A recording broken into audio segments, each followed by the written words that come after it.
जिस साथ का, जिस घड़ी का इंतज़ार था बेहमदी ताला वो आ चुकी है, और हम माथे की निगाहों से इन फारिगीन के सरों पे रखे जाने वाले ताज देखेंगे। और इंशाअल्लाह इस हसीन मंजर के बाद हमारी नस्लों के दिल में भी ये शौक पैदा होगा, काश इन फारिग होने वालों में एक मेरा लाल भी होता, एक मेरा भी बेटा होता, जिसके सर पे ये अजमत व बरकत वाला ताज रखा जाता। ये नूरानी जमात जलवागर हो गई है। हम जो कहते हैं ना, तवज्जो है सारे लोगों की, बात मुकम्मल कर लूं भाई, जरा कह दें या रसूल अल्लाह। हाँ, मुझे भी अभी काफी लंबा सफर करना है। करम है रब का के रात की आखिरी पहर में हिस्सा मिला है बात करने का।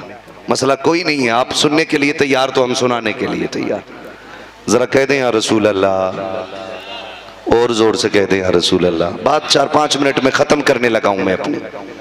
तो ये नूरानी जमात, अल्लाह इस जमात को सलामत रखे। हम इस जमात को बड़ी हिकारत की नजर से देखते हैं, हिकारत से नहीं, इज्जत की नजर से देखा करो, इसलिए कि खुदा की कसम ये बाप की सिर्फ जायदाद के वारिस नहीं, ये हुजूर के दीन के वारिस है।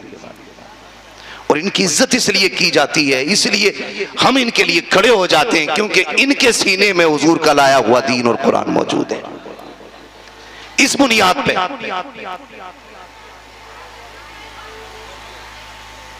आमिर साहब तशरीफ ले आओ, ड्यूटी पूरी हो गई। तो ये मुबारक जमात, आप तवज्जो करें, मैं अर्ज कर रहा था इन मदरसों के कुर्बानियां, माँ बाप से दूर रहने के बाद दीन मिलता है, दीन मिलता है। आप समझते हो? वही लोग समझ सकते हैं जिन्होंने कभी मदरसे को करीब से देखा होगा, जो कभी आए होंगे, कभी इनमें बैठे होंगे, कभी इनके साथ खाना खाया होगा, कभी इनके साथ पानी पिया होगा। हमारे बच्चे ना फ्रिज का ठंडा पानी पीते हैं, लेकिन कुरान पढ़ने वाले वही टंकी का गर्म पानी पी के दीन से बगावत नहीं, दीन से वफा करके दिखाते हैं। ये कुर्बानियां इनकी। हमारे बच्चे जब मक्खन पराठे खाते हैं, उस वक्त में ये पतली दाल और चावल खा के वक्त गुजारते हैं। और हम फिर भी कहते हैं कि ये लोग ऐसे होते हैं, वैसे होते हैं। खुदा की कसम ये लोग सच्चे होते हैं, यही लोग सच्चे होते हैं, और इनकी कुर्बानियां होती हैं। आप मदरसे में देखें, अक्सर आप देखेंगे कि मदरसे के तलबा फर्श पे लेटा करते हैं।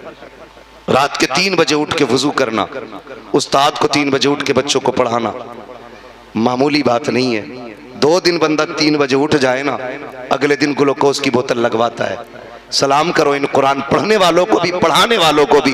एक दिन नहीं, 365 दिन 3 बजे उठते हैं ये, और फिर रात के 11 बजे तक जागते हैं।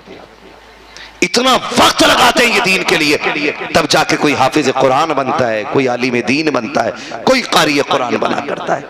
इतनी मेहनतों के बाद, और उसके बाद भी हमारी कौम ने इन उलमा के साथ इंसाफ नहीं किया, इंसाफ नहीं किया। फिर भी हमने इन्हें समझा, दावत अगर हमने की तो मैयत में दावत की, तीजे में दावत की, 40वें में दावत की है। सिर्फ उलमा तीजे 40वें के लिए रह गए? नहीं, अल्लाह तौफीक दे तो कभी बेटे के वलीमे में भी दावत कर, कभी बेटी के निकाह पे भी इनको बुला, कभी नियाज में भी बुला लिया कर।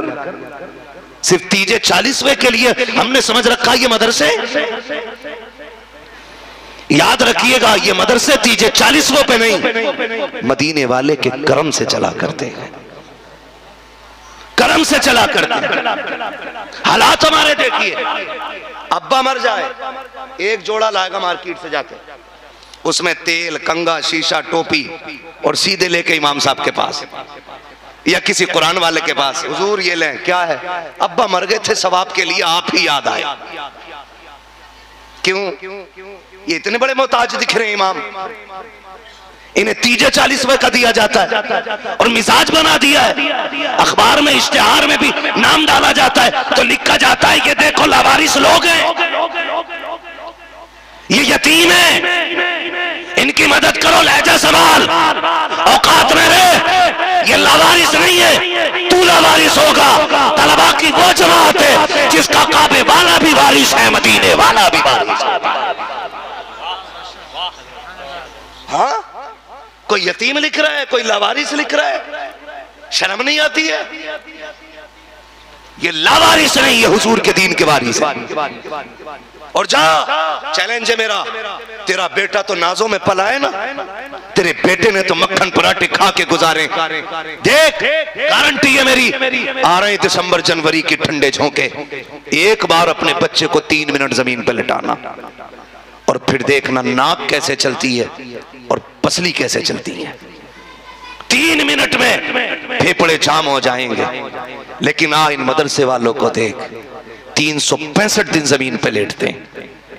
हमारे बच्चे गीजर गर्म पानी से वुजू करते हैं, ये टंकी के ठंडे पानी से वुजू करते हैं। लेकिन खुदा की कसम, इतनी उम्र में मैंने आज तक नहीं सुना है कि कोई मदरसे में सर्दी लग के मर गया हो, कोई निमोनिया से मर गया हो, कोई खांसी से मर गया हो, कोई ठंड से मर गया हो, किसी के फेफड़े जाम हो गए हो। आज तक मैंने किसी को सर्दी की वजह से मरते नहीं देखा है। जबकि हकीकत ये है, जब हम घर के अंदर सोते हैं, 3 मरतबा माँ कंबल संभालती है, 2 मरतबा बाप उठ के देखता है। लेकिन ये कुरान पढ़ने पढ़ाने वाले लोग जिन कमरों में लेटे होते हैं, गद्दे बड़े कमजोर होते हैं, ओढ़ने के लिए रजाई भी अच्छी नहीं होती है, उसमें भी सोते सोते बिस्तर से नीचे आ जाते हैं। घर में तो माँ रजाई उड़ाती है, बाप संभाल देता है, लेकिन मदरसे में कोई संभालने वाला भी नहीं है, कोई उड़ाने वाला भी नहीं है। कोई आधा खुला है, कोई पूरा खुला है, कोई आधा बिस्तर पे है, कोई पूरा बिस्तर से नीचे है। लेकिन खुदा की कसम, कोई बीमार नहीं मिलता है। आपको पूछो कैसे, तो मैं बताऊंगा। हमारे बच्चे 2 मिनट घर में रखे बीमार हो जाते हैं, ये 365 दिन बीमार नहीं होते हैं। वजह सिर्फ ये है, जो घर पे रहते हैं माँ बाप हिफाजत करते हैं, जो मदरसे आ जाते हैं उनकी रसूल पाक हिफाजत करते हैं। सबको अपनों की फिक्र होती है, जब बच्चे मदरसे आ जाते हैं तो फिक्र मदीने वाले को करनी पड़ जाती है। और जब हुजूर फिक्र करने लग जाए, खुदा की कसम, ये तो दुनिया है, महशर का नक्शा बदल जाएगा।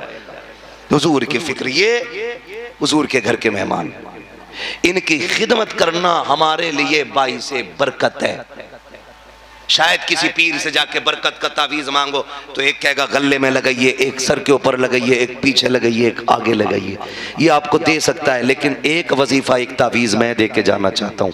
जाओ, जिसके बिजनेस में बरकत ना हो, घर में रिस्क में दिक्कत हो, परेशानियों में घिरा हो, तो कोई बहुत बड़ा तावीज़ नहीं, कोई डोरी नहीं, कोई कागज़ नहीं, कोई मुश्क ज़ाफ़रान नहीं, मदरसे आना, अपने ही इदारे के कारी आमिर साहब से आके कहना एक हुजूर का मेहमान हमारे हवाले कर दो।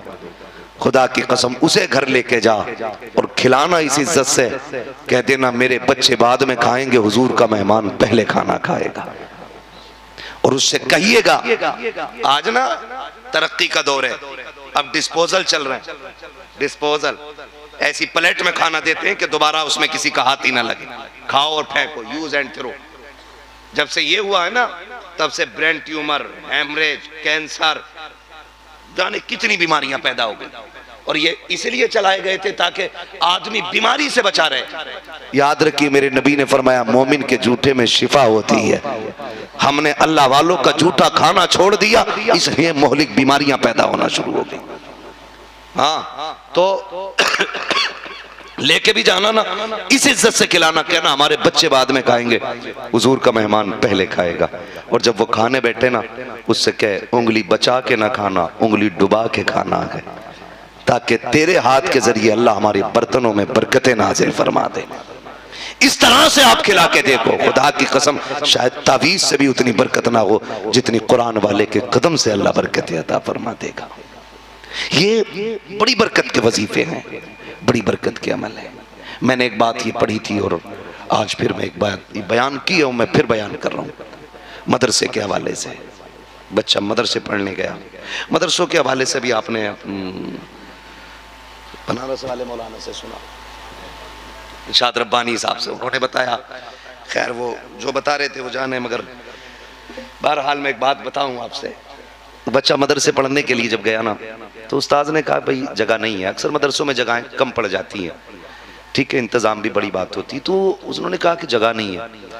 तो बाप इतना आशिक था कुरान का, उसने कहा जी बच्चे कहाँ खाते हैं? कहा वहां मतबख में बैठ के खाते हैं। तो बच्चे के बाप ने कहा ठीक है जी, खाना नहीं है ना मेरे बच्चे के हिस्से का? कहा मुश्किल हो जाएगा। उसने कहा खाना ना दें, जब बच्चे खाना खा के उठ जाया करें ना, तो उस जगह की सफाई से पहले मेरे बच्चे को वहां भेज दिया जाया करे। जो गिरा हुआ खाना होगा ना, मेरा बच्चा वो खा के गुजारा कर लिया करेगा। ये कह के वो बाप अपने बच्चे को छोड़ के गया। लेकिन जानते हो अल्लाह ही कादिर मुतलक है और उसकी तदबीरें हैं, उसी के फैसले, उसी के राज वही जाने। बच्चा 2-4 दिन गुजरे थे कि एक बूढ़ी औरत आ गई लाठी टेकती हुई।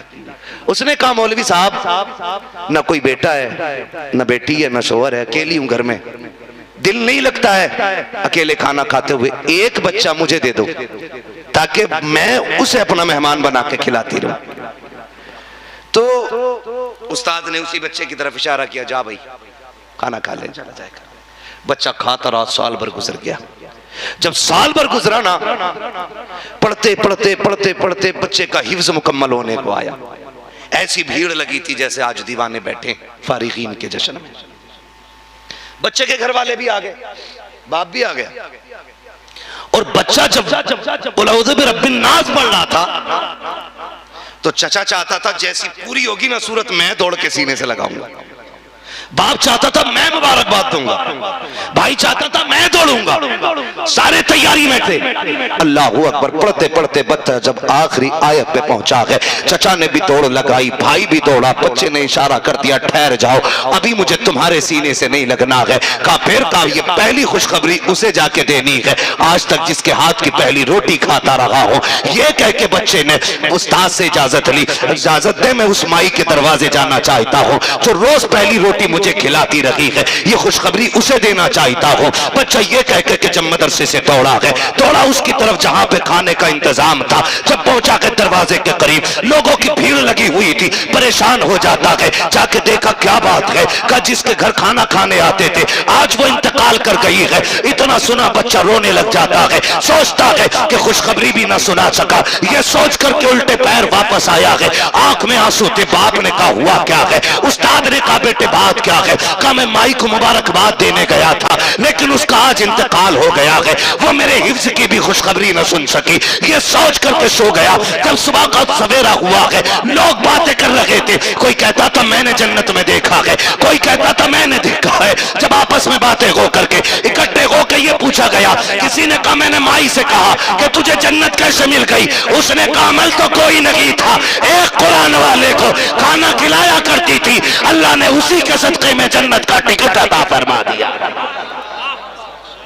अल्लाह अकबर, ये कुरान वालों की खिदमत का फल, ये अजर। और याद रखिएगा अल्लाह तय्यिबुन व युहिब्बुत तय्यिब, अल्लाह पाक है और पाकों की कमाई पसंद फरमाता है। हर किसी की दौलत वो लेता भी नहीं, हर किसी की दौलत वो लेता भी नहीं है। और अपने दरवाजे पे एक मेहमान रखा करो। हमारे बुजुर्गों का तरीका रहा है कि वो बिना मेहमान के कभी खाना नहीं खाते थे।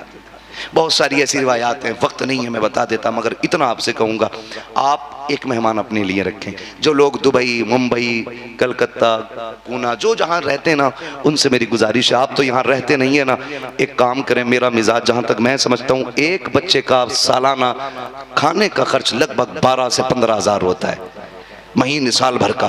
तो मैं तो ये चाहता हूँ, जो ये चाहते हैं ना कि कोई कहे ना कहे, सुने ना सुने, नेकियां मिलती रहे, तो अपने घर अगर नहीं खिला सकते तो साल भर की ड्यूटी तो कोई भी बंदा ले सकता है। एक साल में कमाने वाले के लिए 12-15 हज़ार कोई चीज़ नहीं होते। वो आए कल इदारे में आके कह हज़रत जी एक हुजूर का मेहमान मेरी तरफ से खाएगा।